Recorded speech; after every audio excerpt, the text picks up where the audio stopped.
Olá, a gente vai começar agora o trabalho sobre negócios inovadores na cadeia de carne. O grupo é composto por Alex Augusto, Bruno Almeida, Lucas Macário, Luísa de Moraes e Marcelo Fantoni. A gente decidiu separar o trabalho da seguinte forma e assim se dará a apresentação seguindo a seguinte ordem. O principal autor que a gente vê dentro da história do pensamento econômico, foi uma disciplina anterior, que fala sobre a questão da inovação é o Schumpeter.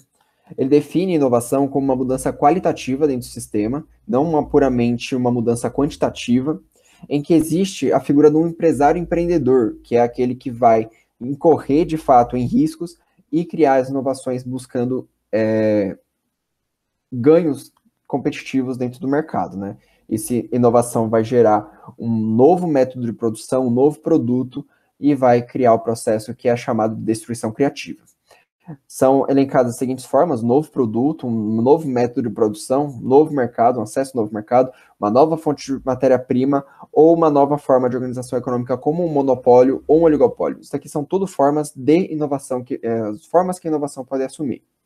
As etapas seria a invenção, que é de fato o início do processo, a inovação, que seria a aplicação do processo do produto, e a difusão, que é quando os concorrentes passam a utilizar esses produtos, a revender e vender e a ofertar esses produtos também, e existe uma nova etapa dentro do processo da economia.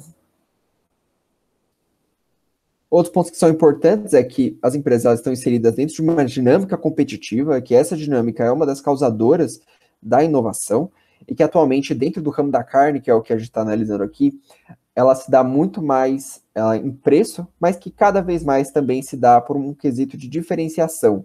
Nesse caso, a inovação era um ponto-chave para isso. Existe uma diferença entre inovação incremental e radical, sendo que no ramo da carne, da agroindústria da carne, é inovação incremental a principal forma de inovação. Outra forma de você avaliar as empresas conforme a inovação é a taxonomia de Pavitt. Ela classifica as empresas de acordo por onde vem a sua inovação, e no caso da agroindústria da carne, ela vem principalmente da oferta de insumos, equipamentos, máquinas e insumos biológicos e químicos, né? Que de fato é onde a gente vê uma melhor maquinização ou automatização dos processos, né? Agora falando um pouco sobre as estratégias que são adotadas pelas agroindústrias da carne, você vai ter a estratégia imitiva, que é basicamente você imitar outros produtos já existentes por um preço menor. A estratégia oportunista, que é você suprir mercados que surgem temporariamente de nicho. A estratégia ofensiva, que é aquela que incorre em altos riscos e também em fortes investimentos em inovação. A estratégia defensiva, que ela também incorre em bastantes investimentos em inovação, porém visando reduzir os riscos. Bom, agora falando um pouquinho sobre o perfil do consumidor da carne bovina, no Brasil, a importância do agronegócio da carne vem crescendo cada vez mais, sendo que o país é o principal exportador de gado. Além de que, segundo o IBGE, o Brasil apresenta 214,7 milhões de gado, sendo o segundo maior rebanho bovino mundial. E é claro que com isso, a pecuária ela tem grande espaço no PIB brasileiro, na economia brasileira, representando 8,5% do PIB brasileiro. Bom, antes de traçar um perfil do consumidor da carne bovina, é necessário entender que o nível socioeconômico ele é um fator determinante sobre a possibilidade do indivíduo ter ou não acesso a bens e serviços. E o consumo da carne bovina e sua qualidade está relacionado com esse poder aquisitivo do indivíduo, com essa possibilidade econômica. Bom, no Brasil, as desigualdades sociais ela têm um grande peso em todos os cenários do país, sendo um dos principais a alimentação. Portanto, a carne bovina ela é um produto que grande parte dos brasileiros não tem acesso ao consumo devido ao seu poder aquisitivo. E isso só se reforçou na pandemia, sendo que em 2021, cada brasileiro consome por ano 26,4 quilos de carne bovina. Isso é uma queda de quase 14% em relação ao ano de 2019. Segundo o Guilherme Malafaia, que é o pesquisador do setor de bovinos da Embrapa, a questão da pandemia ela trouxe desemprego e perda de renda, e isso empobreceu a população e também gerou perda de poder aquisitivo, enfraquecendo o consumo interno da proteína.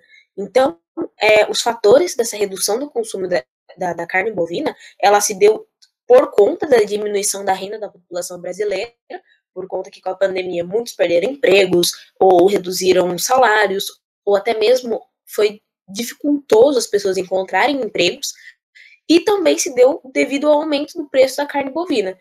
E por conta que, como reduziu o poder aquisitivo e aumentou o preço da carne bovina, não deu para muitos brasileiros não conseguiram comprar carne, optando por outros alimentos, como por exemplo o ovo. Bom, mas qual a importância de traçar o perfil do consumidor? Os consumidores, eles trazem informações para as empresas que auxiliam na criação de estratégias e táticas. Mas quais seriam essas informações? Nada mais é do que a identificação dos hábitos de consumo desses consumidores e da escolha da compra da carne deles, quais são as preferências. Essas informações, elas vão tanto contribuir no aumento da competitividade do setor pecuarista, porque as empresas elas vão criar estratégias com base nessas informações e vai gerar como consequência suprir a necessidade desses consumidores, bem como as necessidades e os seus desejos. Bom, foi feita uma pesquisa, né, em São Paulo, para a gente ter uma visão de quem é o perfil do consumidor da carne bovina no estado de São Paulo, e foram divididas as classes A e B, classe C e classe D. A classe A e B, as classes A e B, para a compra da carne, o primeiro tópico para elas, o primeiro passo é a qualidade da carne. A qualidade da carne é o que faz a população da classe A e B comprar carne. O segundo fator é a validade, a terceira é a aparência. Já a classe C, o primeiro passo é a aparência, a segunda é a validade da carne e a terceira é o preço da carne. Pode-se reparar que na classe A e B não se vê preço. Já na classe C, com poder aquisitivo um pouco inferior, já se valida o preço. Já a classe D, o primeiro tópico, como é um poder aquisitivo ainda mais inferior, o primeiro passo para se comprar uma carne classe D olha para o preço, depois a validade e, por último, a aparência. Bom, em relação ao local, as classes A, B e C preferem os supermercados. Já a classe D preferem os açougues, que os açougues já estão em seus bairros. Já facilita a locomoção. Bom, mas para a escolha do local da carne, se dá por 3 fatores: a qualidade da carne, a higiene do local e a forma de atendimento. Bom dia. Em relação à indústria 4.0, na indústria do gado de corte, ela funciona como toda outra indústria, sempre mudando. Como as tecnologias avançam, os operários tentam implementar ela na indústria. Mas na carne bovina, onde o Brasil lidera no mercado mundial, onde a produção anual de um ano para outro é um aumento percentual crescente, os benefícios são muitos. O mais fácil de imaginar é o aumento da produção, mas também existe a redução de custo, personalização do produto e interação com a cadeia, como toda outra indústria 4.0. Os desafios em gerais da indústria 4.0 na indústria de carne são as interfaces das cadeias, que é entre as empresas e setores, onde ainda existe elevada burocracia e tem dificuldade na troca de informações. O primeiro passo seria usar a indústria 4.0 para facilitar a comunicação dessas interfaces. Outro problema é a necessidade da automatização da coleta de dados. A automatização da coleta de dados atualmente não é completamente automatizada na indústria de carne, e isso teria que mudar para facilitar a implementação da indústria 4.0. E por último, o último problema é a legislação, que a legislação ainda não é baseada em torno dessa modernização. Então precisaria de atualizar as leis e regulamentos para facilitar a implementação da indústria 4.0. A cadeia de frios é muito importante na cadeia de carne. No setor de carne bovina, o uso da indústria 4.0 nisso seria o uso da realidade aumentada, que seria a integração de elementos e informações com imagens do mundo real através de câmeras para o desenvolvimento dessas embalagens. Seria possível, com a realidade aumentada, desbloquear conteúdos que fornecerão muito mais informações para empresários do setor e mercados, e também para o consumidor final. Devido ao Brasil ser um dos produtores e processadores de carne do mundo, o cuidado da embalagem é ainda mais importante, sendo ela a temperatura, fatores e requerimentos extremos para a qualidade do produto. Dito isso, o setor de frigoríficos, como o nome diz, tem o objetivo de manter o produto, a carne, a temperatura adequada, desde o abate até mesmo do consumidor. A indústria 4.0, então, seria importante para facilitar a ideia de uma produção menos dependente do homem, que é cada vez mais crescente em frigoríficos, e para o uso de equipamentos como pressostatos, instrumentos de medição de pressão, válvulas de tipos para amônia e outras máquinas. Também poderia ser usado para personalizar as embalagens, rastrear elas e todo o resto do produto, e ajudar a se livrar de produtos estragados mais rapidamente. O indústria 4.0 também, ou de outras maneiras, pode ajudar com o bem-estar animal, fazendo um monitoramento personalizado dele para prevenir doenças e garantir seu bem-estar, ou seja, o que resulta na melhoria da qualidade da carne. A nutrição do animal seria conseguir manter, a gente conseguiria manter a nutrição animal de maneira mais regulada, deixaria o ambiente de maneira mais sanitária e, em consequência, aumentaria a nossa produtividade, fazendo a qualidade da carne também melhorar. Por fim, a gente entra na pecuária de precisão, que é a pecuária baseada em dados, em vez dos sentimentos do criador. Ele fazeria captura de informações, que seria... Ele faz a captura de informações e junta isso em um aplicativo. Um exemplo disso é o aplicativo Ballpass, que ajuda na tomada de decisões. Por fim, a gente entra na rede de manufatura avançada para o agronegócio. É um projeto de rede patrocinado pela empresa brasileira de pesquisa agropecuária, que é a Embrapa, o Ministério de Ciência e Tecnologia, Conselho Nacional de Científico e Tecnológico e a CERT, Centro de Referência em Tecnologias Inovadoras. Essa rede é uma das maiores apoiadoras da Pecuária 4.0, que busca aumentar a competitividade dos elos da cadeia do gado, fortalecendo a competitividade, realizando eventos, incentivando empreendedores e ideias inovadoras. Bom, agora eu vou falar da insustentabilidade na cadeia da carne. A produção pecuária, ela tem diversos impactos para a natureza, como a emissão de gases, como o dióxido de carbono, o gás metano e o óxido nitroso, o uso da terra é destinado à criação de gado ou alimento para o gado, que representa 1/3 da terra livre de gelo presente no globo, acarretam problemas como o desmatamento. Estudos demonstram que 91% da devastação da Amazônia se deve à produção agropecuária, entre pastagens e cultivo de grãos para alimentação dos ruminantes. Também existe o problema do uso da água. Cultivar plantas para alimentação animal representa faixas de consumo de água de 34 a 76 trilhões de litros por ano. Já na pegada d'água, 2,5 mil litros de água são necessários para produzir aproximadamente meio quilo de carne. Os resíduos gerados por esses ruminantes produzem 2,5 mil vacas leiteiras produzem a mesma quantidade de resíduos que uma cidade de 411 mil pessoas. A cada minuto, toneladas de excrementos são produzidas por animais criados para abate. Para onde vão todos esses dejetos? São despejados nas águas, que causa contaminação na água e exploração excessiva. Existem projeções que indicam que em 2048 não haverá mais peixes comestíveis no mar. Em média, de 90 a 100 milhões de toneladas de peixes são extraídas de nossos oceanos a cada ano.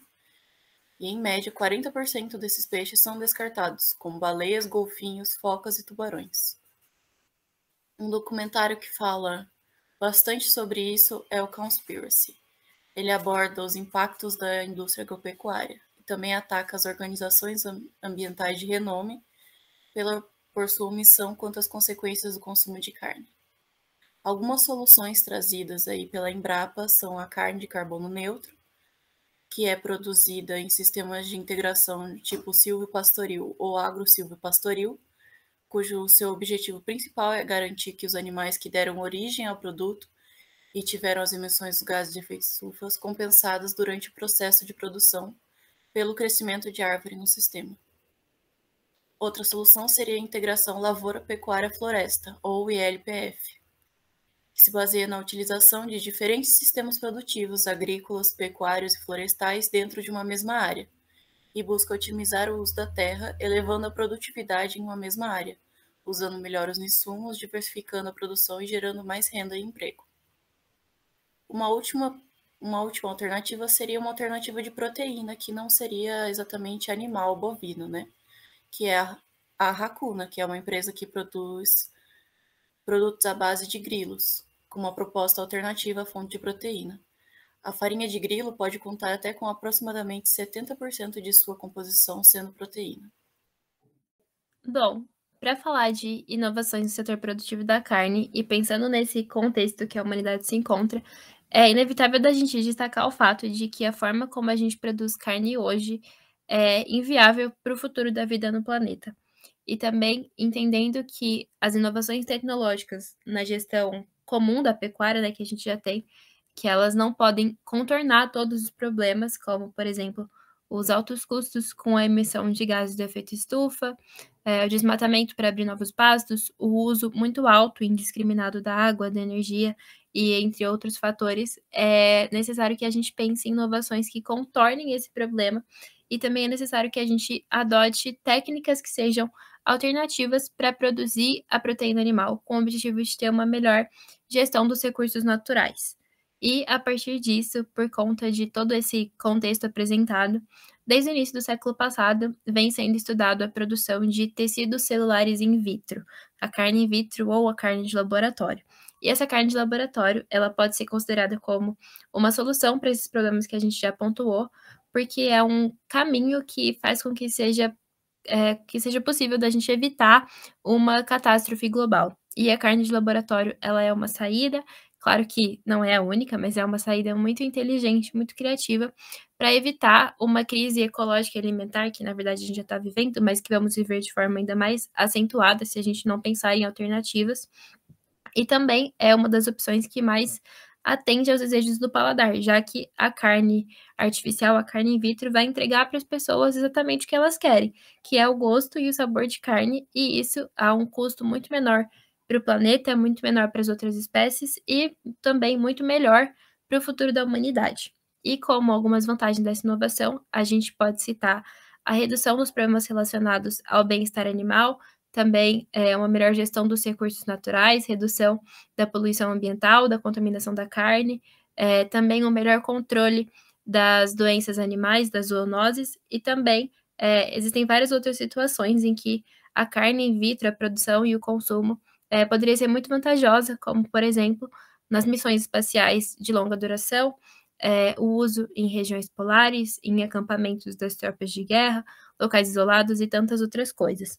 E no início, é lógico, como todo novo produto, o preço tende a ser alto, mas com o passar do tempo e também com o aumento da produção e com o desenvolvimento de novas tecnologias, a tendência é que esse preço caia e que a carne de laboratório fique como um produto competitivo em relação à carne tradicional, né? Carne produzida a partir da criação de animais vivos que a gente já conhece.